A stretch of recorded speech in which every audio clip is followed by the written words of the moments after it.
Welcome to Reality NSFW. Professor Tim watches Survivor. We're here to talk about Season 4, Marquesas, episode number 6. Professor Tim, how are you doing?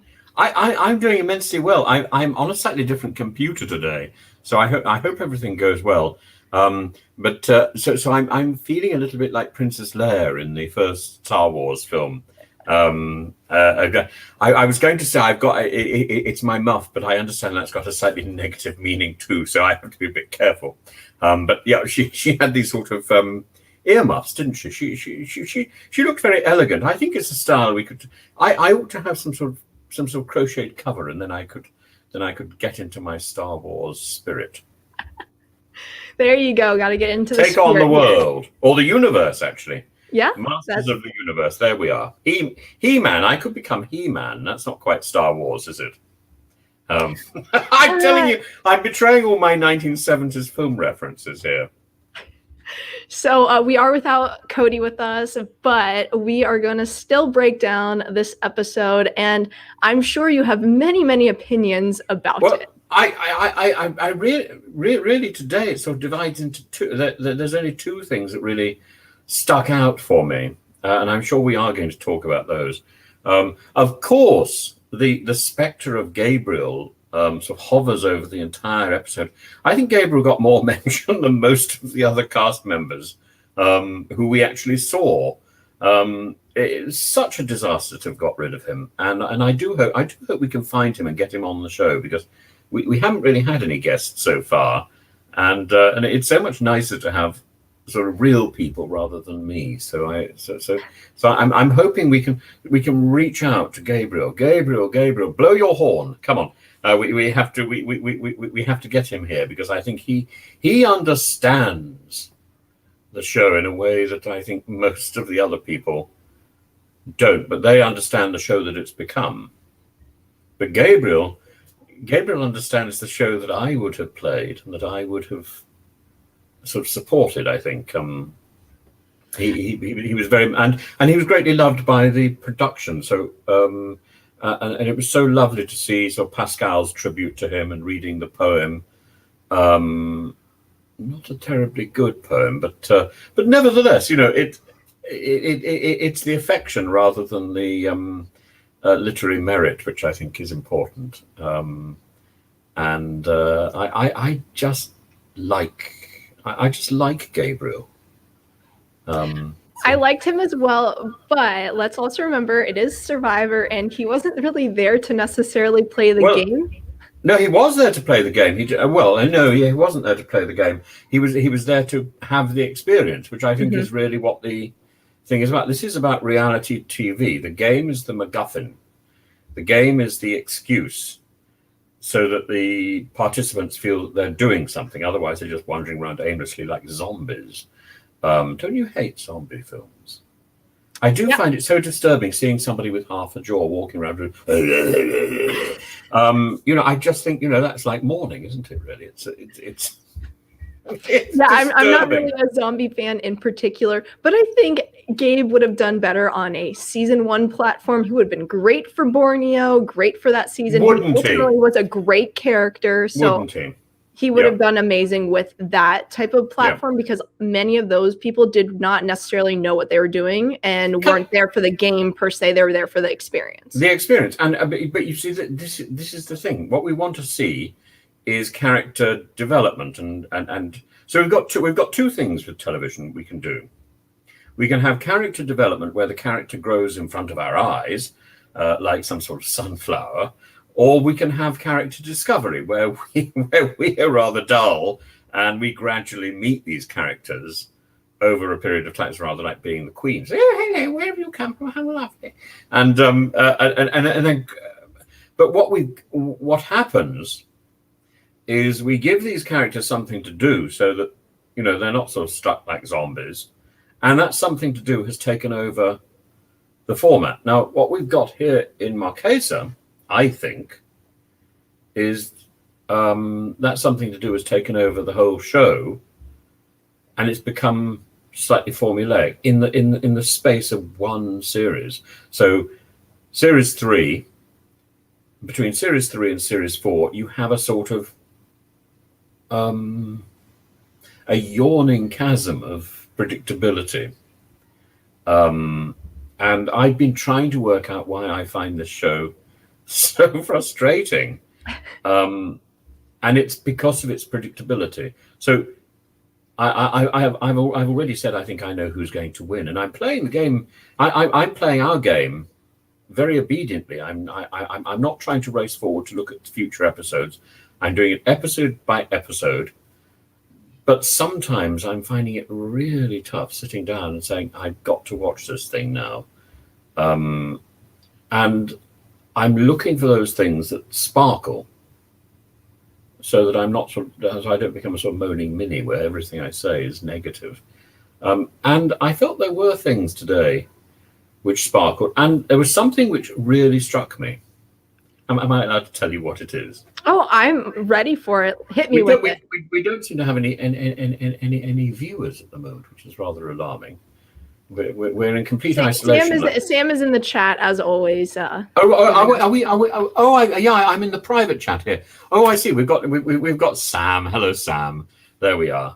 And who's Greg replaced him? Gabe was supposed to be on Borneo. Greg replaced him. Well, at least it's a G, isn't it? The GGs. But so what was I saying? Oh gosh, I'm moaning about yeah, this is the extraordinary thing that I realized today. I can't remember why I dislike Boston Rob.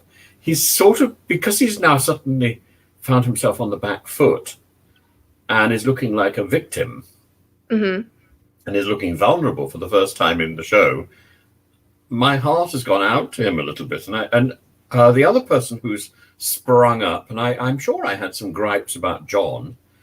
John has sprung up into a sort of character who I sort of like again, because I think he's being victimized and people want him off. And I think, oh, poor John, poor Boston Rob. And then I think I'm sure I've bitched about both of them in the past. Oh, you have. Trust me, you have. Have I really? Well, oh, yes. So I don't remember from one moment to the next, but so I thought this was very interesting, how it's playing around with my sympathies. So let's talk about the dynamic here a little bit. We get over at row 2, you see John, Tammy, Zoe, and the General all together at the waterfall, bonding, leaving behind the other 3 in me, Rob, and Sean.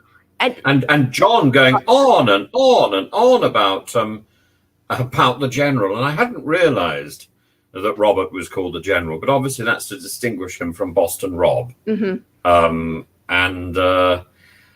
My slight problem is I can't really tell the difference physically between the General and John. I have to sort of double check, and it's a shame that the skinny dipping scene was slightly blurred. Otherwise, I suppose I would have a point of reference. But so was that your favorite part of the episode?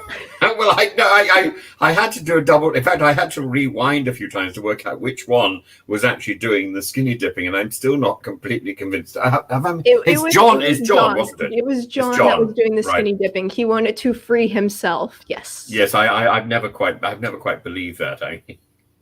He just wanted to expose himself. But, I don't know if I would want to jump in the water like that. No, I would exposed. No, I would have thought this is not something that the entire cast have not seen before. There's a certain amount of freedom going on in these 2 camps, and I don't think there's anything new about seeing John leaping into the water in the All Together. So I think a lot of fuss is being made about nothing. Not that I'm casting aspersions on John's equipment, but I'm sure we're going to get into such a mess. There we go. Right? 10 minutes in, it's already been 10 minutes in, and we're already. And now the other thing that I found so interesting is my golden babe, Vesepia.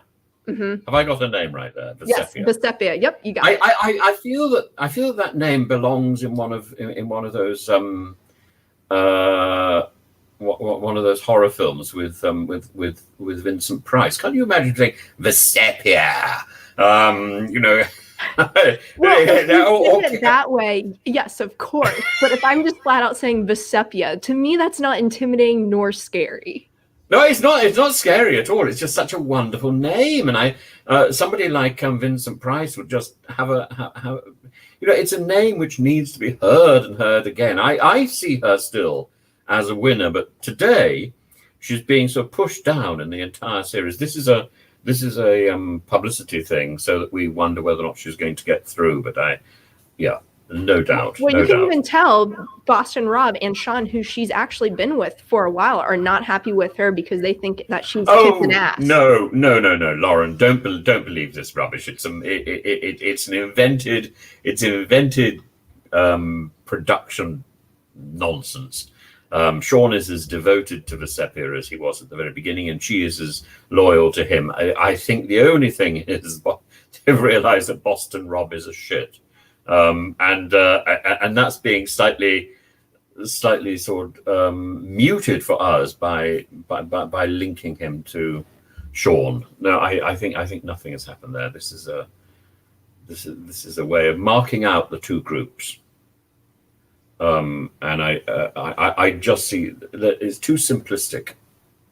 And well, you don't know yet. You haven't seen it.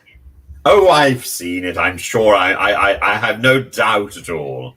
I promise you, Vesepia and Sean will go to the final because Vesepia is playing this beautifully, and I suspect all she's doing, if she is in control of this, and I suspect she's not entirely in control, all she's doing is distancing herself from Boston Rob, and because Boston Rob has clung rather winsomely to Sean, she also has to distance herself from Sean because she's got to find her way into that other group. Find your way into the crack, or you're going to be the one getting voted out, especially because of how confident John is that 4 is solidified and they're just going to steamroll. Yeah, and they're not. Because there's already cracks there. And then when we get to the merge, which presumably will be next week or the week after, we will have this reunion. And what's so interesting about this episode is it sort of turns all those fears about sort of steamrolling, one tribe over another. It turns them all onto the head because there is almost no other tribe left. This is all Rotu.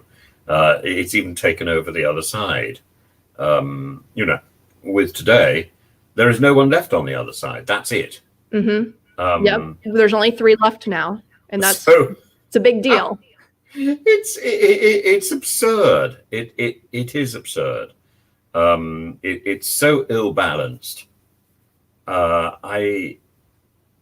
I'm sort of slightly in awe of our man. What's his name? The man with the trousers. The host man. I can't remember his name now. Oh, Probes. Probes. He'd be so shocked that somebody could have forgotten his name. His name is probably written about. His talking about because I thought you were talking about a contestant on the show, but how can you forget Probes? He is iconic. And because his name just sort of slips in and out of my memory. But Probes. I was slightly in awe of Probes today because I was thinking, how do you make drama out of such an ill-balanced contest?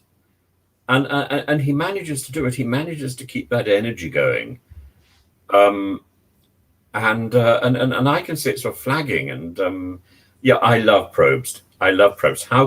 How could you forget? I can't forget. It's just I have such difficulty with his name. It sounds like a medical instrument, really, and I feel I have to sort of think twice. Otherwise, I'm going to call him something unmentionable. And but Probes, yes, lovely Jeff. But Probes gives you the energy today, especially at that first. He does the reward challenge.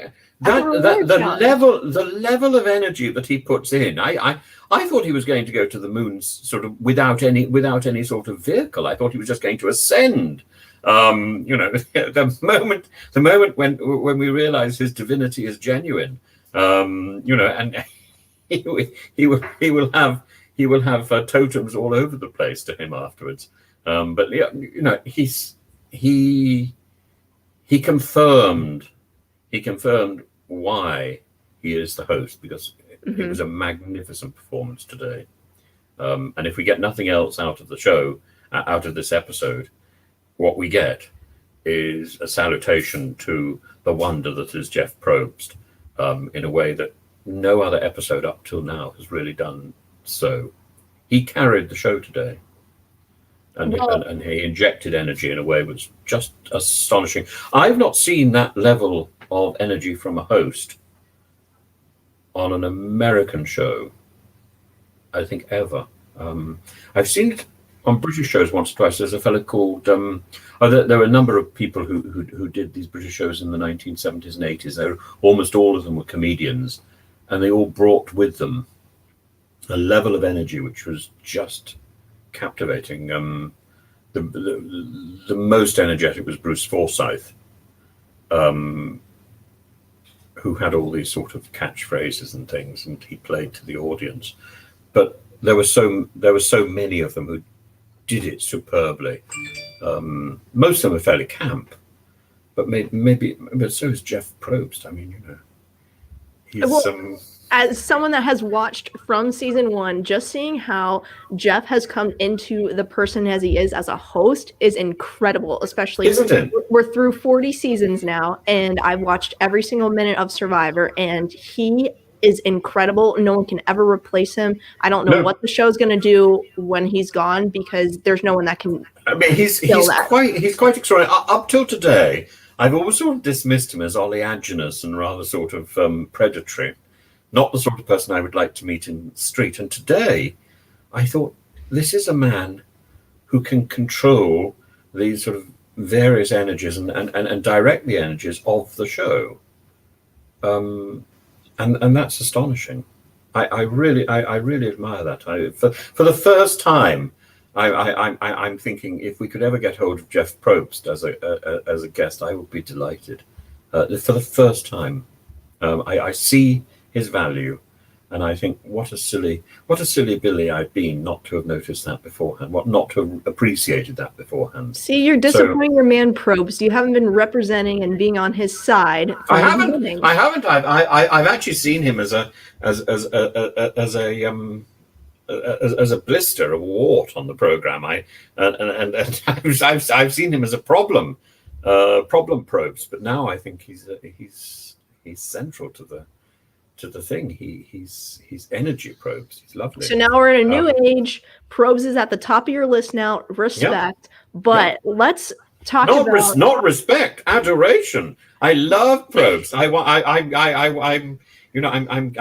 going to be I'm going to be at the front of the cheerleaders. I have to get my cheerleading costume on, with the pom-poms. So it's pom-poms and muffs today. I could just put pom-poms on the ears, couldn't I? And that would do the job. So we're seeing an outfit change for next week then. Outfit change, and go. Probst.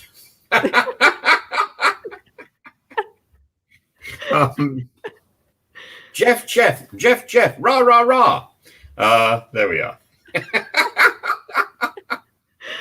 Okay, so I want to hear your takes on, I know you're not a huge challenge person, but we do have the reward challenge, and I think it led to a great finish. It was I hated the first challenge. I hated it. I couldn't work out what was going on, and this anchor, the chain. I was so confused. But so was Jeff. My darling Jeff, Jeff. He was confused as well, and it took a few minutes for him to get reality sort of properly aligned. Yeah, but you realize that John and the general, that was their fault because they could not paddle, they could not get on the same page, and they didn't follow instructions. Did you know that I was a rower? I think you mentioned that before. Yeah, I was a rower, and I was also a coach, and I did in fact coach Olympic oarsmen to victory. I had nothing to do with their victory. I just happened to be one of the coaches when they were practicing.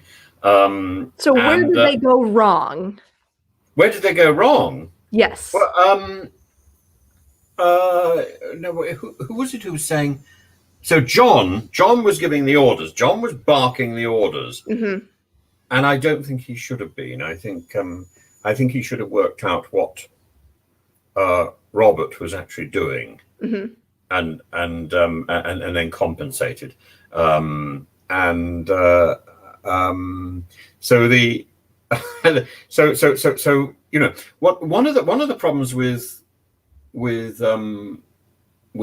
sort of competitive rowing in a 4 or an 8 is you have the cocks at one end, which was once when I was very small was my Rolex until I crashed the boat too many times. Now I was transferred from the back of the boat to the front of the boat, and I became bow, which is generally given to a small person, but I hated it. You know, and then I took up coxing again when I went to Oxford, and I quite enjoyed it, but I used to switch off the microphone because I hated the thought that my voice was being sort of relayed electronically. I just thought this was an opportunity to do some vocal exercises down the river. And my obsession, I think, started when I was in Oxford as a cox. I suddenly got obsessed with the idea that the stroke, the person who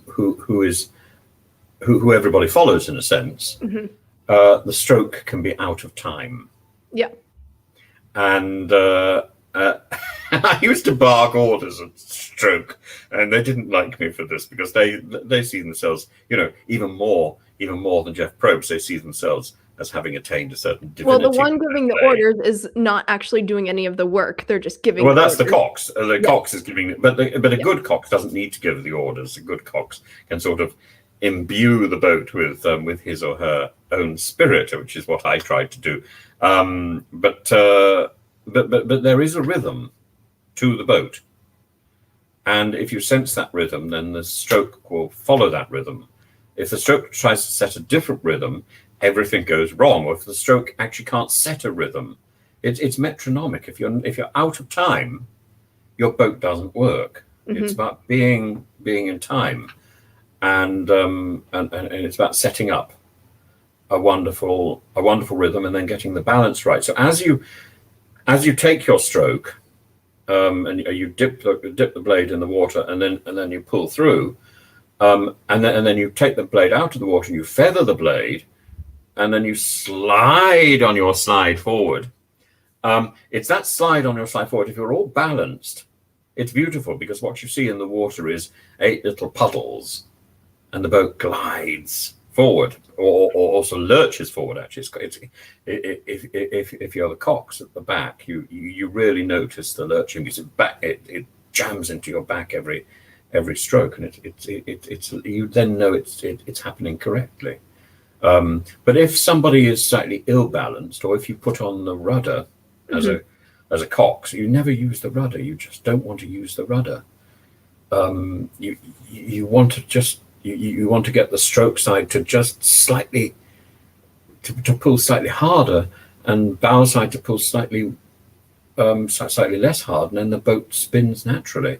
And that's the cox's orders, and like a conductor, the cox knows at which point in the river to for stroke side to pull a little harder, and that way you don't need to use the rudder. You don't, because the rudder acts as a sort of brake, and that's what so what John was telling Rob to do was to act as a brake.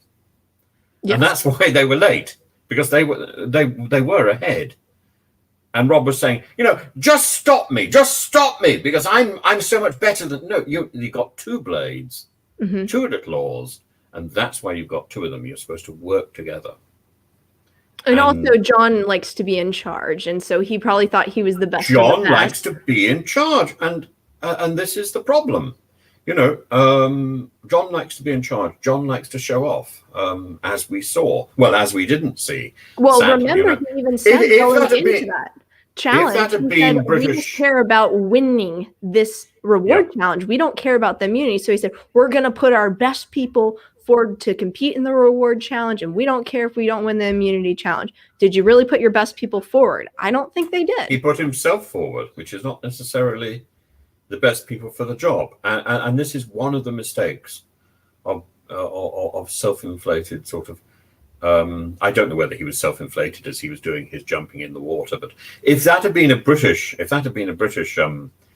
program, we wouldn't have had the blurring, and I would have been so happy. I would have been able to identify him. He would have then had some sort of distinguishing feature which would have marked him out from the general, and I would have been satisfied. But as it was, they're indistinguishable, and I don't really care who paddles better, because they're both a bit dull. But I warmed to him as time went by, and I didn't like Boston Rob outing him on the program, but then I didn't like the fact that the program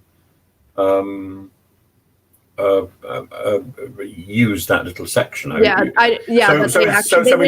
need to show that. They don't. We can't turn around to Boston Rob and say you're naughty. That's very horrible to out somebody on a television program, because the television program used that footage. So the television program is as culpable as Boston Rob. Yeah, and they're both to blame for sure, because Boston Rob should have never made that comment, but also the show chose to use that footage and put it in there. Yeah. And why would the show choose to do that? And I thought about this, of course, because I was outed in a way on my program, and it doesn't matter how it's done, whether you're sort of encouraged or whatever. You just think this is not really relevant to. Mm-hmm. To the show, and this is not. We've got into a strange world where people are defining themselves by their sexual preferences. For the most part, that isn't our definition. Our definition is about how we use the various parts of ourselves to our advantage, and that's just one element. So we're not defined just by that. We're defined by so many things, and we want that variety of definition. Sam has said, did they ask John's permission to use the footage? I would very much doubt it. I would assume that they've already decided they've got that permission. In the circle, of course, it went out pretty well live, so you had no control over that. You didn't know what people were actually saying, and I've never made any secret of my life. But equally, I've never made a big fuss of trying to define myself. I've just thought, well, you look at the color of my socks and you draw your own conclusion. And if you're wrong, I think you're rather stupid. But the ice cream. Is that an ice cream van? No. That was my office phone. So I do podcast from my office sometimes. We have ice cream vans that come round and make little noises. Do you have ice cream vans in the States? We do. Not in my small town. Really? It's your small town. I'm so sorry you haven't got an ice cream van. We do not, but it's ice cream trucks are iconic. They're delicious and amazing. I'm so pleased. Do you have lollipop ladies? What are those? Because we probably do, but... Well, lollipop ladies are people who stand with a little banner on zebra crossings just outside the school, so school children can cross the road in safety. Yeah. Yes. They're lovely. There are sometimes, I suspect, lollipop gentlemen, but I think it's become sort of gender specific, or at least it did for quite a long time in the 1960s and 70s, and I presume they still exist. We call them. Cody's saying we call them crossing guards. Crossing guards. That's why I was like, we probably have them, but we definitely do not use that term. A crossing guard sounds like something dental, doesn't it? I'm going to give you a crossing guard. No. They hold up the stop signs. They hold up. Do they really? Yeah. Like a train. Yeah, if they're crossing for school, like the kids going to school. Yeah, I had those when I was younger. Yeah. I'm so pleased. Anyway, so we could imagine that you've just had a visit from the ice cream van. We can imagine that, but we're going to have a nice.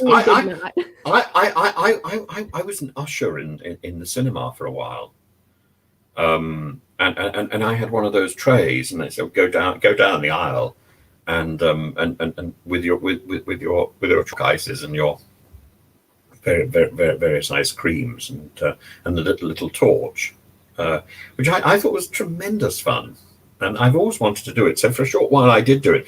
I remember watching the same films again and again and again. So there are certain films which are sort of fixed in my mind. One of them is one of the Star Trek films, and another one was the thing where people go through this portal into ancient Egypt, or what was it called? I can't remember what it was called anyway. But yeah, and there was a Sylvester Stallone film. I only did it for a term. I was teaching or something at the same time. So my students could have gone to one of my lectures and then gone to see a cinema, a flick at the local cinema, and there I was selling the ice creams. I thought, that was very appropriate. Egalitarian. There we are. Okay, where were we? Before we go back to Survivor, what I have got to ask, since we brought up ice cream, what is your favorite ice cream? Oh, vanilla, ideally with a flake, and 99. Do you have those? We have vanilla, but I try not to eat ice cream in public anymore because it sort of gets stuck in the beard and looks, frankly, it looks disturbing. It could be a little rough. I understand. It's not a good image. So ice cream is something that is done secretly. Okay. Also, I think calorie intake is not something I should boast about. It's like chocolate. You hide them in your pocket. Well, you can't hide ice cream in your pocket because you sort of walk around the place with the soggy trousers. But that would not work well. I'll tell you the most extraordinary naughty story. When I was a little boy and I went to school. Wait, no. Prepare themselves for this story, because sometimes what you say comes out of left field and we just don't know what's coming. Oh, really? Oh, no. You don't need to prepare yourself too much. But so I was sent away to school. So when I was very young, and suddenly we had these sort of horrible meals, and I realized for a short period now I've got over it, partly because of the soggy shorts. You've got to imagine me in little shorts, at sort of the age of 7 or something, without the beard. I think probably. I would hope so. It was detachable and looking very innocent, and I was faced with these tomatoes, and we had this rule: you weren't allowed to leave anything on your plate. If you wanted to leave something on your plate, you had to take your plate up to two teachers who sat at a sort of desk in the center of the dining hall. You had to show them your plate. And then they would say, "Come here, can't you eat that?" No. And they'd go and try.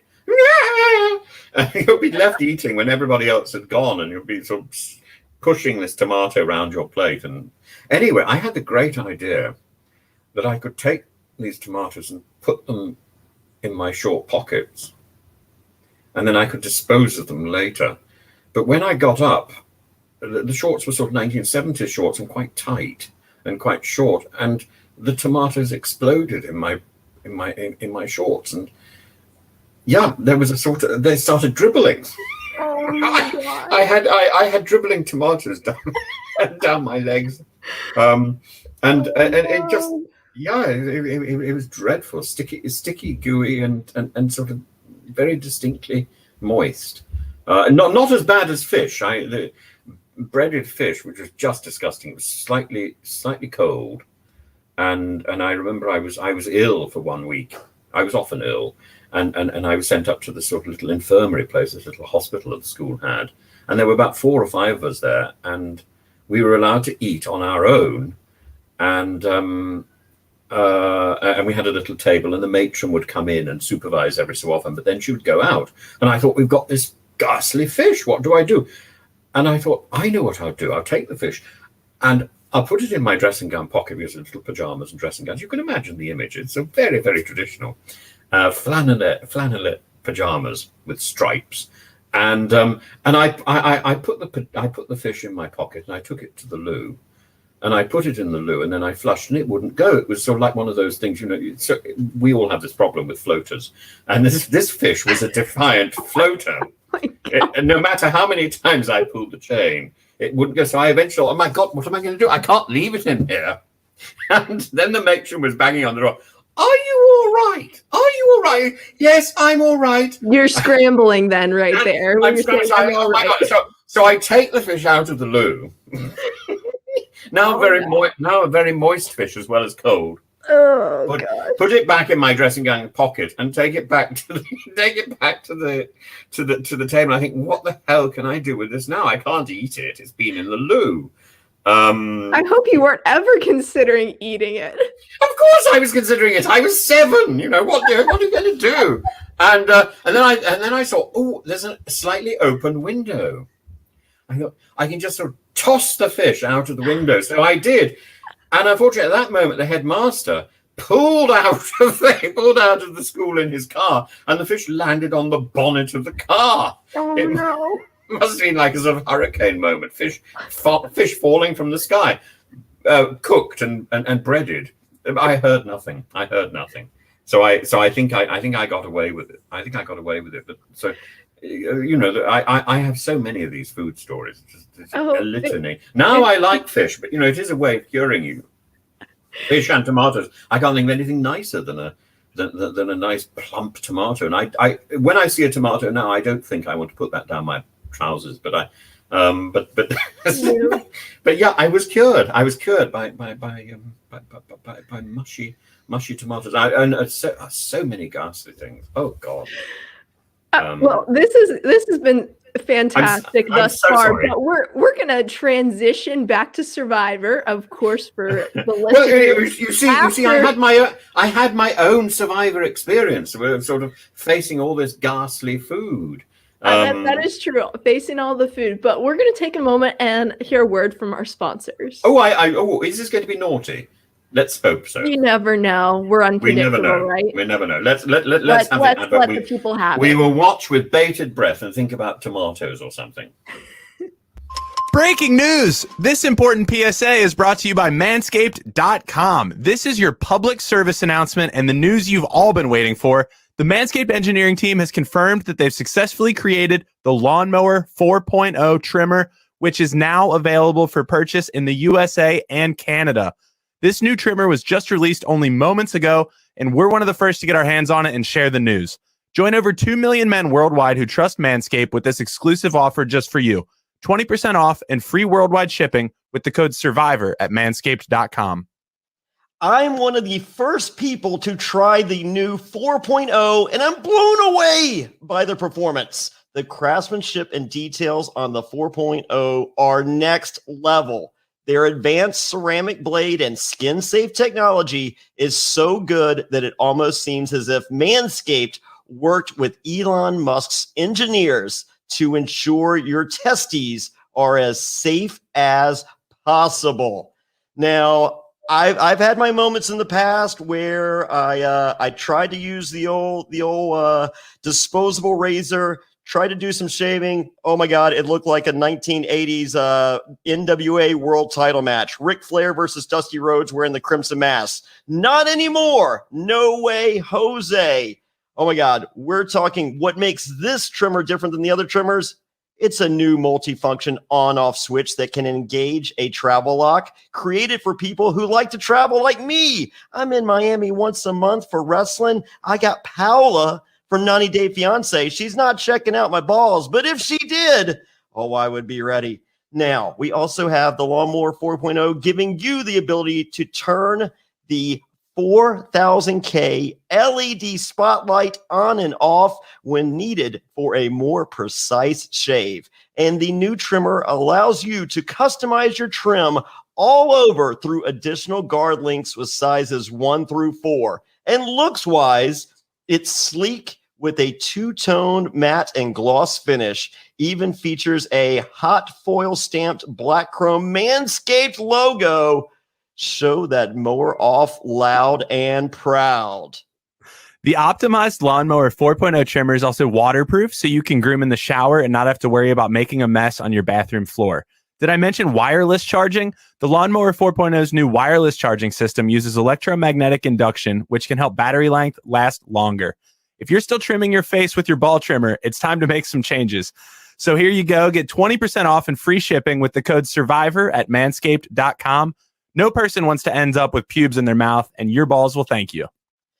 Get 20% off and free shipping with the promo code SURVIVOR. They love it when we do that at manscaped.com. That's 20% off with free shipping at manscaped.com.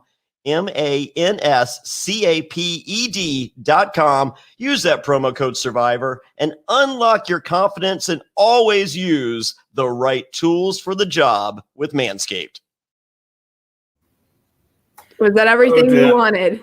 That was everything I wanted, but for some bizarre reason, the tune "It's a Small World" after all was going round and round in my head. I think that's because of I don't think that had anything to do with the manscaping device, or indeed what was being manscaped, or any reference to John. I think it was purely because we were talking about ice cream vans. Which anyway, there we are. Let's get back to Sam is saying that John's nephew and niece learned that he was gay because of the program, and I think that's I think it's irresponsible of program makers to do that, and program makers want everything to be written in sort of in semaphore, really, and we're bigger than that. We have multifaceted personalities, and I think that's the exciting thing. So you let this personality emerge, and ideally, the competition, the game, the show helps to reveal that. But what I find with Marquesas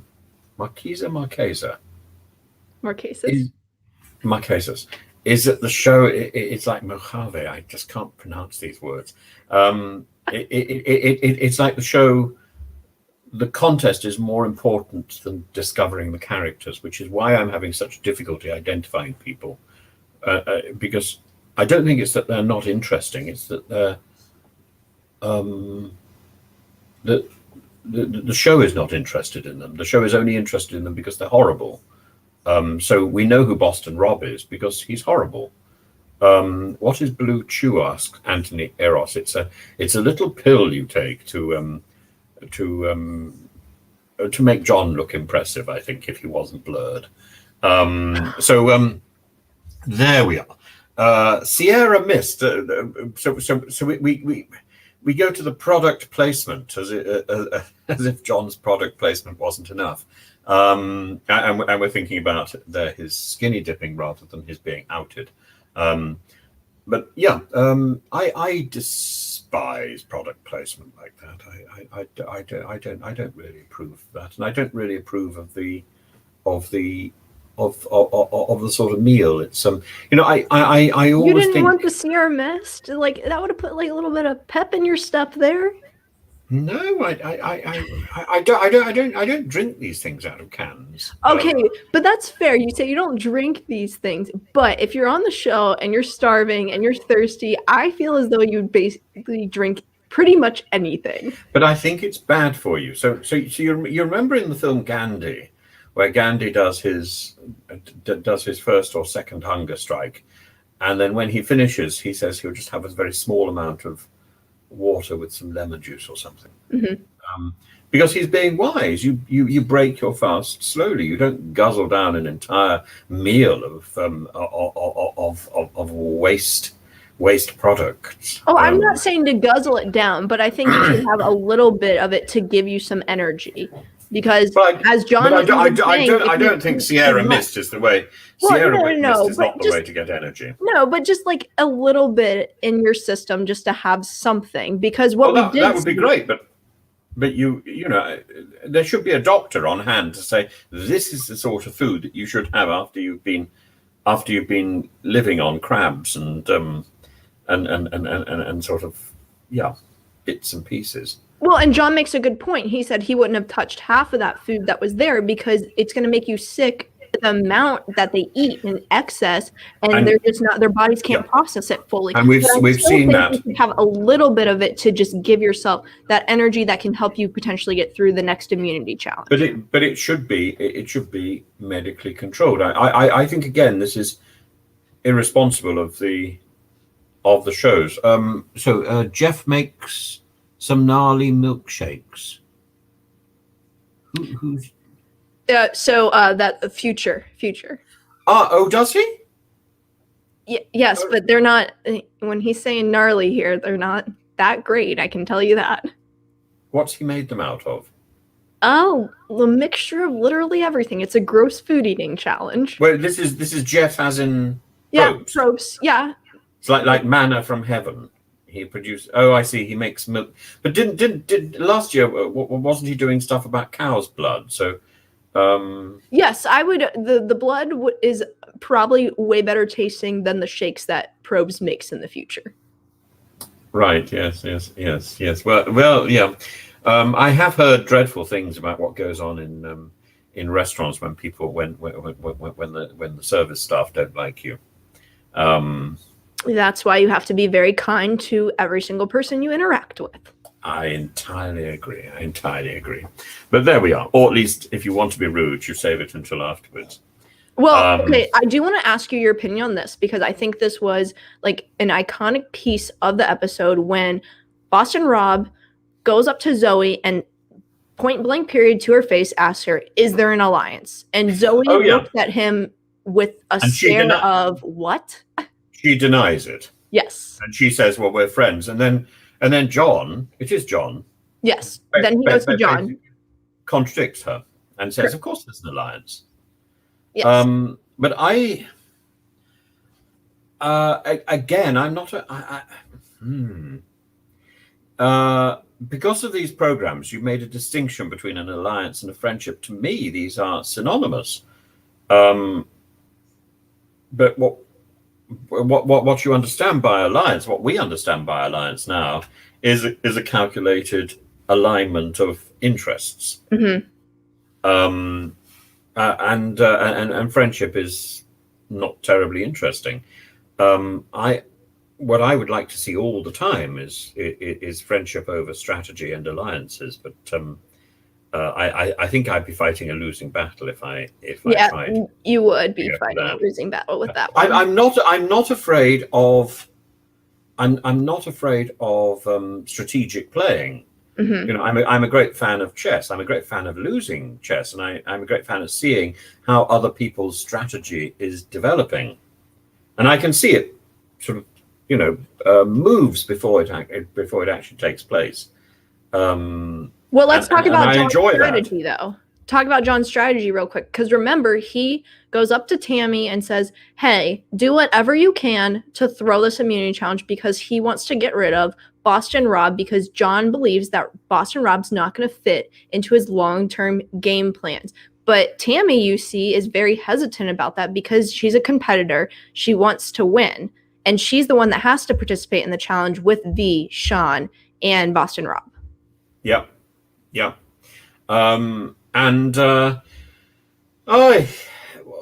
The second challenge, the immunity challenge, was significantly better than the first challenge.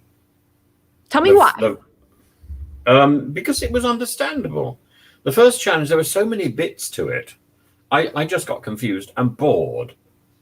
And I think there's nothing worse than boring your audience. You don't invite the audience to come and watch your show and say, now I'm going to bore you with so many rules that you're not going to be able to follow it. And basically, I as Jeff Probst, or as producer, I'm telling you that you audience are stupid because you can't follow what's going on. I hold my hands up. I am really quite stupid. I can't really follow the plot of Fast and Furious. I do need to constantly be reassured that this person is somebody who I'm supposed to be rooting for. Should I use that word? Yes, okay. So I'm rooting for this particular person. So I do I like this person. I like this girl. So does she know him? I do have to keep asking these questions. I am rather like sort of Granny sucking a sweet in the corner, saying, "Have I seen him before?" That's me, unfortunately. And part of the problem, I think, is that a lot of films have the same casting director, and they obviously cast to a particular type. And so I find all the girls look pretty well the same, and all the boys look the same. And I want to see people who look radically different. And if they're not going to look radically different, I'd like them to be color coded. So at least I know who I'm looking at. And if they change clothes, I'm completely confused. So yeah, I am rather lost. At least with Survivor, they don't change clothes, So that helps. But I'm still, because the character development hasn't been advanced enough, I'm still sort of not invested in these characters, in these people. Yes. So and that worries me. We get to the immunity challenge. And Anthony is my man he here. He agrees with you. All right. I would always watch friendship over strategy. There you are, you see. Isn't that lovely? I've got an ally. You have one ally. One ally. Are you telling me you so disapprove of what I'm saying, Laura? I so disagree with what you're saying. I absolutely disagree. Yep. For me personally, you're playing a game.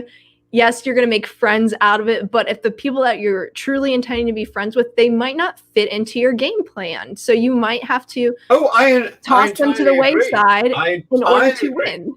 No, Lauren, I entirely agree. And I don't mind strategy and I don't mind alliance as long as I can also see this friendship growing. Mm-hmm. But the television show doesn't want to show us the friendship growing. It just wants to show us the alliance and the strategy, which I find slightly dull and boring. I want the whole package. We're back to John and his skinny dipping again, aren't we? And I want to see the whole package. And I feel that Jeff Probst has been targeting me towards this game that he loves, and I love the characters in the game, and I love the way the game gives the characters an opportunity to develop and for us to get to know them. And I wish production would recognize that's what I want to see, and that's what I think reality TV is about. So yeah, I just get frustrated with this, but I'm learning to live with it. I'm learning to live with it, Lauren. I'm glad. I love your reactions each and every week, because sometimes I come into a podcast and I don't know whether you're going to be joyful or disappointed with how the episode goes. Well, what do you think I am today? I think I'm quite joyful today. You're joyful because you're finally on the Probst train. That is why you're joyful. I'm on the Probst train, and I was put into a good mood by John's exuberance. Lots of speculation there. So Cody is saying, I do have to say, I do also enjoy character development. Thank you, Cody. Some of my favorite survivors really weren't great players. Exactly. And we're not interested in people winning. We're actually probably the best telly is where somebody fails dramatically. Think of Bill Clinton and Nixon, a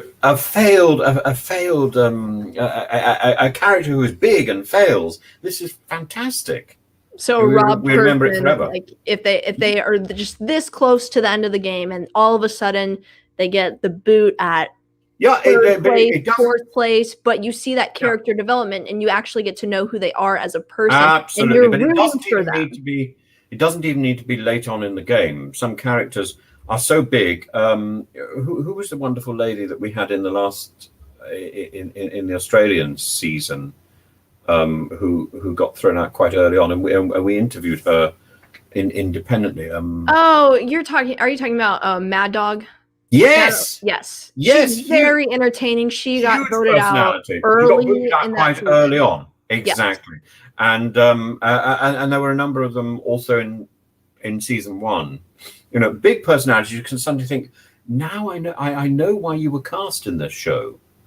I can see it, and you've just made that episode. Whereas, for example, Gina, by the time she went today, I still didn't know who she was, and did I care? No, not remotely. You know, it's sad, really.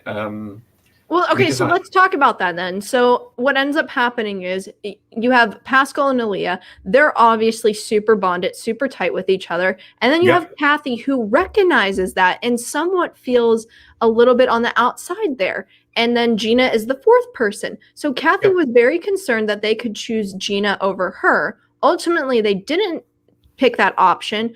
But my other question to you is, should Kathy have teamed up with Gina and tried to force some sort of a tie? Well, if she wanted to go out herself, if she wanted to sacrifice herself. But like, I'm talking about for future, though, potentially. Like, if you know, because you obviously don't know if your tribe is going to merge with the other tribe. In one sense, Lauren, absolutely. But in another sense, why would I sacrifice myself for Gina? I don't know who she is.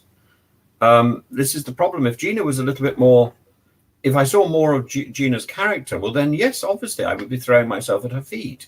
Say, let me sacrifice myself for you, please, please. I would rather go than you. But I think, you're dull television. Why stay? Go. Oh, no, I agree with that, but I was just saying as a potential option, she could have maybe done that, because if you look at the pieces here, say they don't end up merging and that tribe goes again, Pascal and Aaliyah are voting together and then Kathy would be out. Yeah. But I think they got it right this time. Gina went. We're hardly going to notice that she's gone, sadly. Zoe, I'm afraid has similar potential, but Zoe, of course, in my mind, is saved by the fact that she has such a lovely Greek name, and I want to just start sort of dancing, or singing Rebecca or something. And Zoe to me is a total dud on this entire season. I know you love Zoe's name, but I'm gonna be blunt with it. So do you think Zoe is more dull than Gina? Yes. How is this? To me, Gina had much more personality. Zoe is just, every time I just see her on the screen, it's just a blank stare. Even that encounter she has with Boston Rob, she just looks at him and it's like, we have a friendship, and there was no personality on the face. I do have to ask myself. Every time I think, Zoe's just been speaking, and has she said anything that I remember? No, not at all. Thank you. But it was Zoe, and I like her name. And but that's the only thing you find compelling about her. It is the only thing I find compelling about her. On my book, I've been drawing pictures of Melina Mercouri. So Greek actresses, and putting Zoe next to them, but they don't look like Zoe. If you ask me now to draw Zoe, I can't think anything. I can't think of any distinguishing features. I can't even think what color hair she's got. So she's made a sort of zero impression on me, except for her name. So her mother is responsible for the impression she's made, unless her father named her. Maybe her father named her. Her parents are responsible for the impression she's made. She's made no contribution to her television personality. That's why I want to make this argument, because I thought Gina brought much more to the table than Zoe has thus far. But not that much. Yeah. Or both of them. So we go back to our restaurant image. So they're both behaving like people who are just presenting food, and I've not noticed them. I'm interested in the food. I'm more distracted by John's extravagance at the waterfall than I and I can't really. This is the really awful thing. I can't really tell the difference between John and the general. They look nothing alike. They really are to me, and they go in my mind as completely interchangeable, because I've not got anything about them in my mind that distinguishes them. The only person every time he comes into shot, I think, Boston Rob, I know who he is, because I don't like him, and Jeff Probst, got man with a funny name. And wait a minute! You say you remember Probst, but you did forget him for a slight second earlier on. I did because I was thinking, what's his name? I have to think that there's a wonderful anthem by Benjamin Britten, where he set the music for Mad Person, and one of the lines is, "I will consider my cat Geoffrey, for he is a cat of great personal valor. Cat chases female mouse, male mouse will not depart without threatening and daring." And that's Jeff, isn't it? Really, Jeff is Jeff is chasing a mouse. I do find it extraordinary, because all the Jeffs I know spell their name with a G, and I did know a Jeff with a J. And now I know another Jeff with a J, and it's there's many more Americans spell it with a J. Yeah, well, you could spell it with a C if you were Turkish, couldn't you? Jeff, but then of course you'd start to sound like something that cleans the lavatory. Jif, isn't it? Isn't that Jif? Yeah. But Jeff is so if you spelt it in Turkish, it would be CEF, which would be quite exciting, wouldn't it? We could start a new craze. So I will say, because I do have a question for you, but my big thing about this episode, I will say, is that I do think Pascal and Nulia still made the right decision in keeping Kathy, because Kathy is very, very strong and does 100%. They made the right decision around camp. So that's my. I don't dispute their decision. They made the right decision, but I'm ultimately trying to play devil's advocate for Kathy in that position, essentially knowing that she is not lockstepped with Pascal and Nulia, because she was. There was no debate in her mind at all. There's no debate, but I'm just saying I like to, sometimes think of other options that could have potentially happened that we could have seen in the episode. No. Gina was working incredibly hard, and she was working hard with all these sort of running up to people and asking them silly things. What do you think of this? What do you think of this watermelon or whatever this thing? It looks like a cactus, or what? That was her, wasn't it? Yes. Look at this. It was with the pineapple. Yes. It's a pineapple. That's it. A pineapple. There we go. There's a song in Cabaret which isn't in the film, the pineapple song. It's a wonderful song. So she could have done an entire musical term, which would at least have imprinted her on my mind. But no, she holds a pineapple in some sort of limp way. That's so limp that I can't even identify the fruit.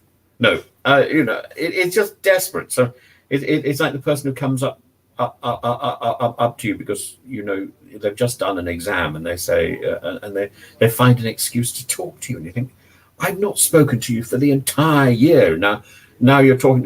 There's a person. I might be a bit indiscreet here, but there was a person in my university, and he didn't tend to come to lectures or classes, which is a bit naughty of him. But he was very engaging when he did turn up. I was very entertained by him, and I didn't know his name. I always knew him by the name that everybody called him, which was Banana. God knows why he was called Banana. But anyway, yeah, he was. And then towards the end of one year, the university got rather irritated with him because he hadn't turned up to most of his lectures for other people. He turned up to more of my lectures than he did to anybody else, which is quite flattering. And suddenly he was all over the place in the corridors talking to me, and I realized he was trying to make a case for my interceding for him. Well, of course I did, and he stayed. But the sort of conversations that he had with me were completely pointless, and I was thinking, oh, come on, it's this is sort of so desperate. I know what you're doing, and he could have appeared there with a pineapple. In fact, maybe he did. Maybe he was in the corridors with a pineapple, saying, "Sir, Professor." Quite potentially. Here's a pineapple. But yeah, I will say, if you're talking about character development, we've gotten a lot of character development from Kathy. So, what did you think of her yoga? Or her physical. What was it? What was it called? It was called Tigan or Tigon. Tigan. It sounds like like an Armenian name. Tigran. My opinion on it, whatever relaxes you and gets you centered, I'm down for. Oh, I'm not sure whether I approve of all the tapping. Well, but see, if that works for you, it was a little bit the intimate tapping. I felt the intimate slapping, should we call it? I found that was a bit much, really. I mean, if you've got to slap yourself, you should at least do it off camera, I think. And then we can imagine what's going on. You would normally be doing it off camera, so not if you're on a reality TV show. I understand that, but she was. It's fine. I will say maybe we should have blurred. Maybe we should have blurred her while she was doing her intimate tapping. Just as John was blurred, yes. Yes. Then we could have speculated about it. Okay, that would have made it so much more entertaining. Oh, Kath is doing some intimate tapping. But yes, they made the right decision in keeping Kathy, in my opinion. So yes, we're going to see what Kathy's ends up worth happening. Her weight in gold. In fact, today was the first time, and I thought Kathy might even stand a chance of getting through to the final. So. There you are. I'm now on the Kathy tribe. Pascal, I'm afraid, will be jettisoned, which is such a shame because he's such a lovely character. Okay, so I want to know. We're 6 episodes in. I need to know now your updated final 4. Final 4. Yes, updated final 4. Sean, okay. The sepia. Maybe Kathy. I'd like to say John. But I think John would be taken out because that's the nature of this particular show. They take out everybody they think is good, and John has good qualities. So you've heard it here. So you're saying that Sean, Kathy, and John. Okay. Yes. Is that okay? Right. I don't know. You tell me. You're doing your poker face. I never give anything away. It's very good. I'm very impressed. I have skill with this in some of the hosting things I do. So don't worry. I won't give any spoilers to you ever. I've got what's this one? Kathy put out fire, Gina irritated. What was that about? Oh, okay. We can talk about this real quick, and then we're running on time a little bit. So. I'm so sorry.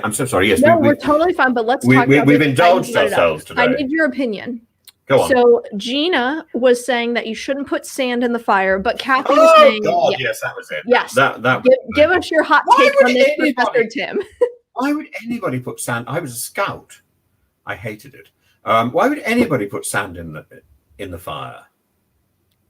Well, now you disagree with Kathy. No, however, do you know about the origins of the word curfew? I don't know if I've necessarily been told. No, because it's so exciting. So there was a box. So British law in the Middle Ages, there was a law which said that in your house you had to have a fire. So you didn't have a chimney. You had a fire in the center of the house, and the smoke went up through the thatch, and basically all that smoke going through the thatched roof acted as a sort of disinfectant, and the little animals dropped down from the thatch roof into your soup, so you had protein as well, and you slept around the fire. But last thing at night, you put a curfew over the fire, which was a sort of box.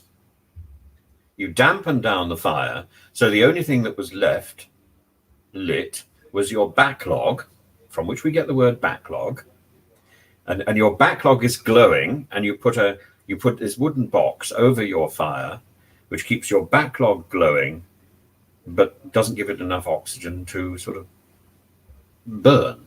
And then in the morning you take your curfew off, you blow on your backlog, and you bring your fire back up. Now, if you let your fire go out, you were punished, because there was an idea that your houses had to be warm and stuffy to keep disease away. And if you got disease in your house, then that would spread around the village, and so you were endangering the community. So it was very dangerous to let your fire go out, and that's where the curfew comes from. So nobody thought about putting sand in the fire. They just put a box over it.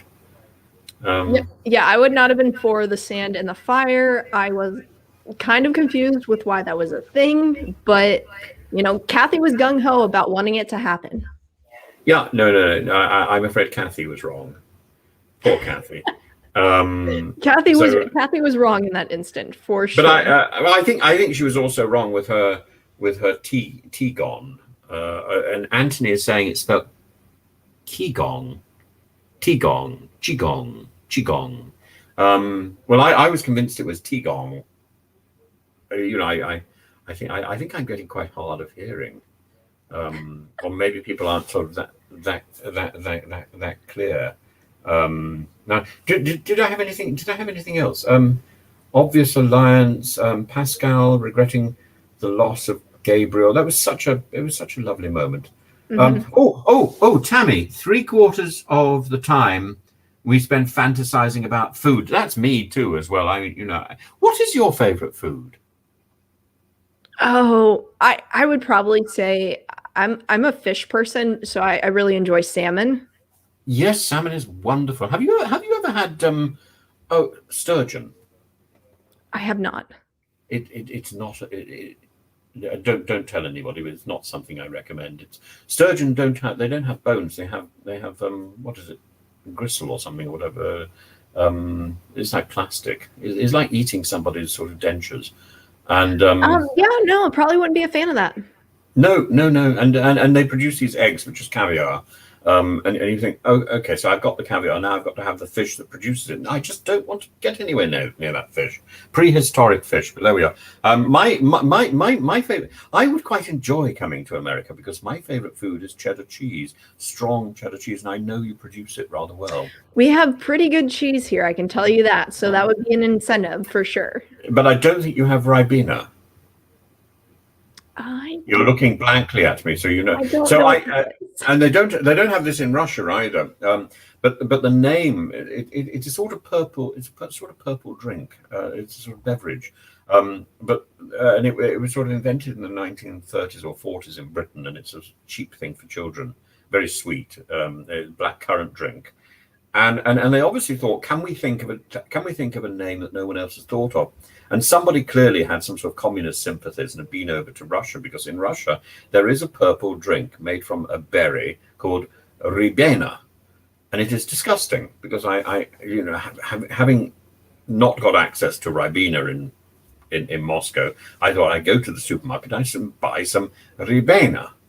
Disgusting, such a bad. After that, I put Ribena in my suitcase along with some very strong cheddar, and once or twice my suitcase got sort of delayed in the in transit, and when I went back to the airport to collect it, I could smell cheese from the arrivals lounge. Mm-mm. It was disturbing. Very, very strong cheddar gets high very quickly. It's more overwhelming than Stilton.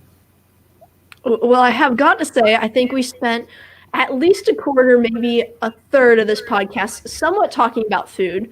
But that's good. That's good. As Tammy said, we talk about food fairly often, so it fit for this episode that we talked about food as much as we did.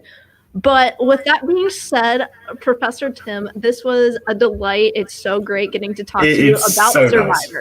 So nice, and thank you so much for raising my spirits about Survivor. I'm going to go to episode 7 with with steely determination and enthusiasm, and a great love, devotion to the wonder that is Jeff Probst and all his various icons and totems. And yes. So where can people find you on social media? On Instagram at Professor_Tim_Wilson, Twitter Prof_Tim_Wilson, and on YouTube Zontool Films Limited. That's ZONTULFILMSLTD, or ZON if you're in Britain.